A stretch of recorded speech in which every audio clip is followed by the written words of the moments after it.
We invite you to pray with me. Gracious God, we do give thanks for the scriptures, as difficult as they might be to understand or to live out. We pray today that you would give us wisdom and understanding. I pray that my words would be faithful to your word. Amen.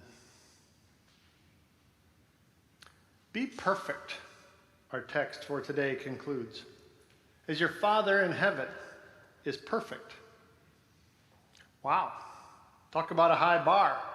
Perfection. You wonder what happened to all the unconditional love and acceptance that we like to say that Jesus stood for. Now it's be perfect. Because we've seen in the Olympics this summer the pressure that the demand for perfection can put on a person. The singer Alanis Morissette, among others, sang about this pressure to perform or to look or to be perfect. She sang, "Sometimes is never quite enough. If you're flawless, then you'll win my love. Don't forget to win first place. Don't forget to keep that smile on your face. Be a good boy and try a little harder. You've got to measure up and make me prouder." Perfection. The dictionary says that perfection entails being without blemish or flaw. So a perfect routine in gymnastics or skating would have to receive scores of 10 from every judge. A perfect game in bowling is 12 strikes in a row, scoring 300 points. When the Miami Dolphins beat the Washington Redskins in Super Bowl VII, they became the only professional team to complete a perfect season, winning 17 games without a loss. A perfect game in baseball is considered to be one in which no runner reaches base. The Seattle Mariners' Felix Hernandez threw the last perfect game, I think back in 2012. But was it really perfect? I mean, it seems that the most perfect game would be to strike out every batter on just 3 strikes, 3 pitches. There are things that don't fit this definition of flawless perfection. People call it a perfect storm when 2 or more negative or unpredictable events coincide, magnifying the impact and damage that might occur. And we could ask Andrew or Rachel, what would make a perfect song? Certainly it's more than playing each of the notes flawlessly in the right order. Is a perfect song one that makes us feel good? Or is it one that moves our spirit? What would make music perfect? What would make a perfect day for you? Would it be one that went exactly as planned? Or maybe one that turned out better than you could have ever imagined? Perfect may be more difficult to pin down than we first imagined. Yet here in the text for this morning, Matthew records Jesus telling his listeners that they should be perfect, as their Father in heaven is perfect, thus leaving theologians and preachers to try and make sense of this seemingly unreachable command ever since. Because it comes in the middle of Jesus' so-called Sermon on the Mount, at the end of a collection or a section in which he used repetition to ratchet up the demands of some of the more recognizable commandments. You have heard it said, he says over and over, "Thou shalt not kill, but I say to you, if you even mock or ridicule someone, you're guilty of breaking this commandment. You have heard it said," he taught, "you shall not commit adultery, but I say to you, if you even think about it, you've already broken the commandment." And then he concluded finally with, "You have heard it said, love your neighbor, hate your enemy, but I say to you," and then Jesus spelled out one of the most difficult requirements of following him as a disciple. We must love our enemy and pray for those who persecute us. The only commandment that we Westerners might find to be more difficult would be his words to a wealthy young man in chapter 19 of Matthew's Gospels. "If you want to be perfect," he says, Sell all your possessions and give that money to the poor. See, perfection, as we already know, is a high bar. How can anyone live up to it? Now, some suggest that we can't. They claim that Jesus' difficult words are spoken just to show us how out of reach it is for us to be good and righteous by our own effort. When we really understand the commandments, they say, and we don't water them down to make them more reasonable, we're forced to admit that while we might be pretty good people, even better than most, we all fall short when the requirement is perfection. Now, usually this interpretation is used to set up Jesus' sacrificial death as the only way for us to be perfect, to be acceptable in God's eyes. But then others would note that the word that is translated perfect can also mean something like whole or complete or mature. Understood this way, Jesus' words don't feel quite so harsh. This understanding of the text would read more descriptively, claiming that the ability to love one's enemies becomes the mark of a mature or a complete faith. In this sense, loving one's enemies is something towards which Jesus' disciples should strive as they seek to follow in his footsteps, as they seek to grow as one of his disciples. And I believe that there is truth in both of these understandings, but there's a third interpretation that, in my opinion, fits even better. This would recognize that Jesus' statement, "Be perfect as your Father in heaven is perfect," riffs on Leviticus 19, in which God, through Moses, instructed the Hebrew people, God's chosen people, to be holy as your Father in heaven is holy. Now, holy has all kinds of religious connotation, but at base level, it simply means to be set apart for special use. So the Sabbath was to be holy, a day that's set apart, different than the other days of the week in which work and errands were to be done. And the festivals and the other implements used in worship, like candlesticks and bowls and water and offerings, they were considered holy, set apart for special use, perhaps not unlike the fancy china that we only use on special occasions. So in like manner, Israel was to be holy, set apart from the other nations, to show the world what life as God's people could be like, and in so doing, bless the world. In this sense, Jesus would be instructing his disciples to be perfect in that sense of being holy, meaning different from those around them. And this interpretation fits this passage well because it reminds us that while these commandments set the bar high, love your enemies, refrain from ridicule, keep your thoughts as well as your actions respectful, they are what would make those who follow him distinct, different than anyone else. Because if you only love the people who love you back, how are you any different from a tax collector, he said, or a terrorist, we might say?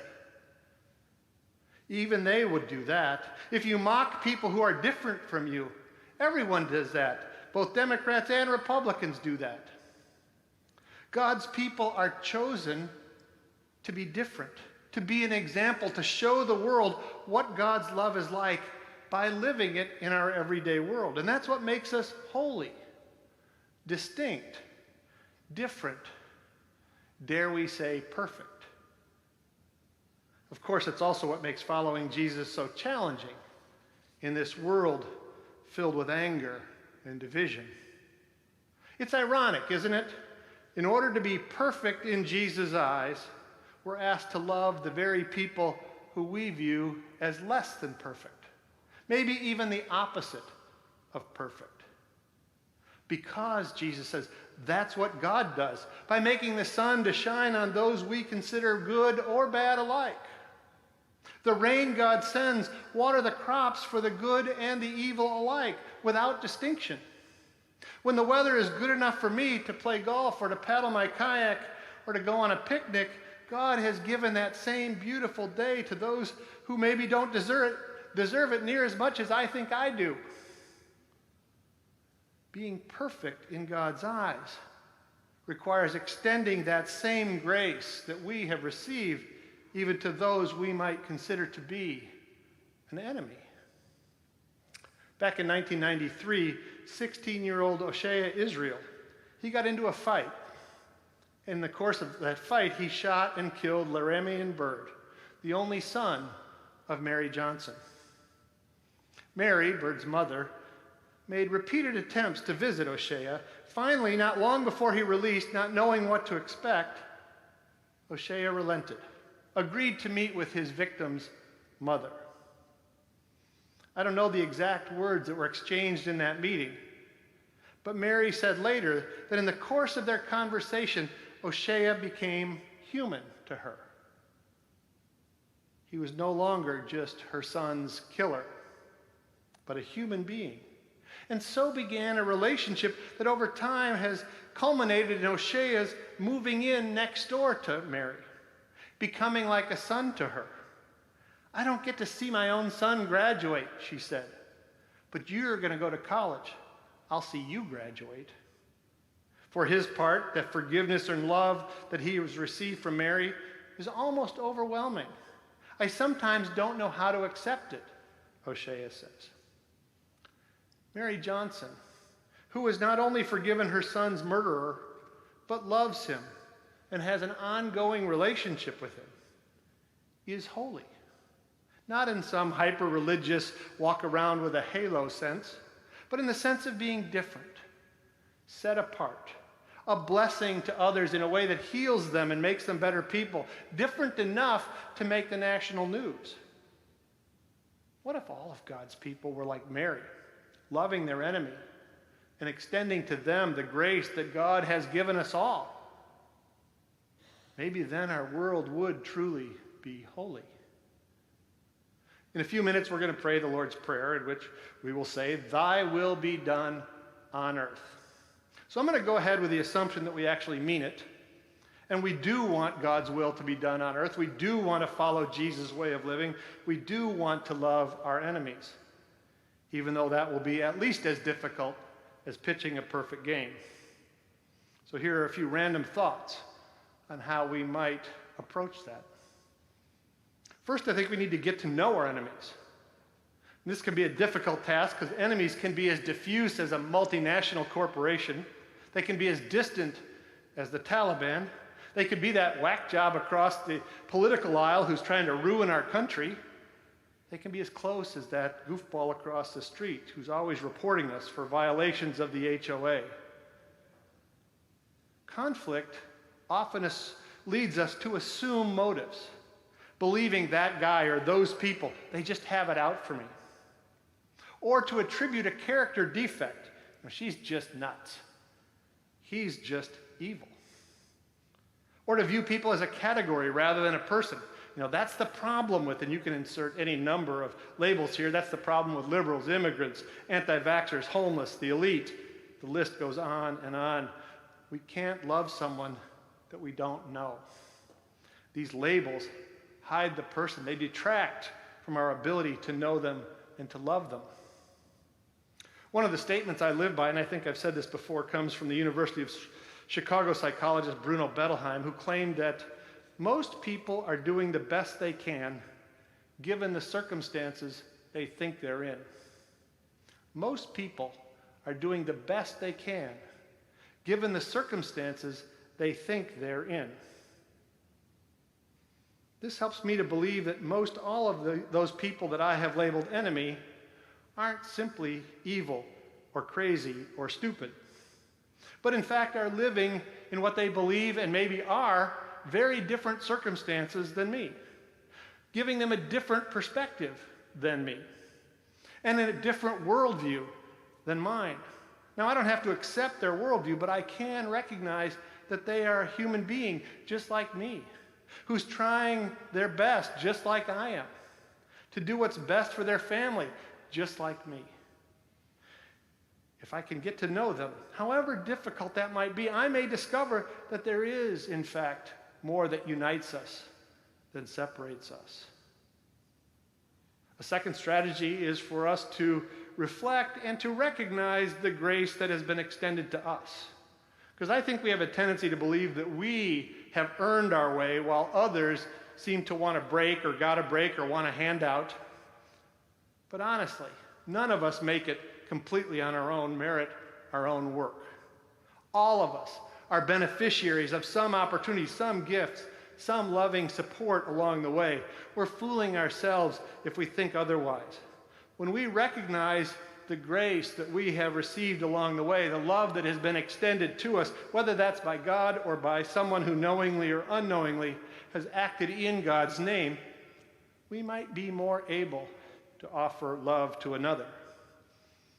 Earlier this summer, I had the opportunity to work with Maximo Cisneros Gallo.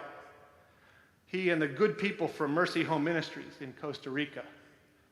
At our first meeting, our orientation, Maximo told us that his calling was more than simply building homes for people. It was to extend the mercy of God, the same mercy that he had received, to others who are desperate for it.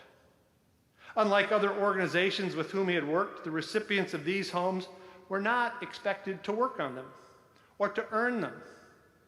They were simply to receive this new home as a gift of God's love. And then he was quite pointed with us. He said directly, "I know that you Americans struggle with mercy. You want everyone to earn their way, but that is not God's way. God's way is mercy and grace for us all." I think one reason that loving our enemies is so difficult is we want them to deserve our love, to change their ways and become love-worthy. Acknowledging that we were loved by God before we were ever deserving or worthy may bring us a step closer to loving those we think don't deserve it. Then finally, I would offer that loving my enemy doesn't require liking them or agreeing with everything that they say or do. Love does sometimes involve unconditional acceptance, but that doesn't mean we approve of everything they do. Because at a deeper level, love involves wanting what's best for another, being willing to sacrifice oneself for that purpose. And by that definition, love involves taking another person seriously enough rather than just writing them off, rather than viewing them as a ridiculous caricature that's so easily dismissed, because frankly, anyone can do that. Love doesn't mean that everyone's opinions have the same validity, but it does require respecting people as fellow human beings rather than simply members of a category to which we've assigned them. Love does involve doing the work to discover what our enemy is actually like rather than assuming they are whatever our preferred news says they are, because that's really not very different from anyone else. Love that stands out, love that gets noticed, requires sacrificing something for the well-being of my enemy. In his letter to the church in Rome, the Apostle Paul says it means letting go of some of my rights for the sake of another, rather than demanding my rights for myself. Maybe the secret to loving our enemies could be found in the 23rd Psalm, in which the psalmist reported that God had set a table in the presence of my enemies. Maybe it's that table together that enemies can come to know each other as people first, rather than as representatives of other parties, other belief systems, other nations that we either have to convert or to oppose. Perhaps it's at God's table that we discover what John wrote in his letters, that perfect love casts out any fear. So your homework this week is to be holy. Not in a hyper-religious sense, not walking around quoting Bible verses, rather in the sense of setting aside some time to do two things. One, identify an enemy and get to know them. If it's that guy across the street or a neighbor, get the nerve up to go and have a conversation about who they are and what matters to them. What do they care about? If it's some group out there, do some research to see what they want or what they stand for, and don't simply rely on the same sources that we always go to. Find out who they claim to be in their own words, what they want for themselves and for their families. Then the second is to take a little time to reflect on some experience of unmerited grace that you have received. Maybe you were forgiven something that you didn't deserve. Maybe somebody offered you an opportunity. Maybe it's just that God makes the sun to shine on you, whether you deserve it or not. Take a few minutes to realize that we are where we are in part because of our efforts, but also because of some grace that we have received. Now, you don't have to do this perfectly, but you might do it as a step towards holiness. Amen.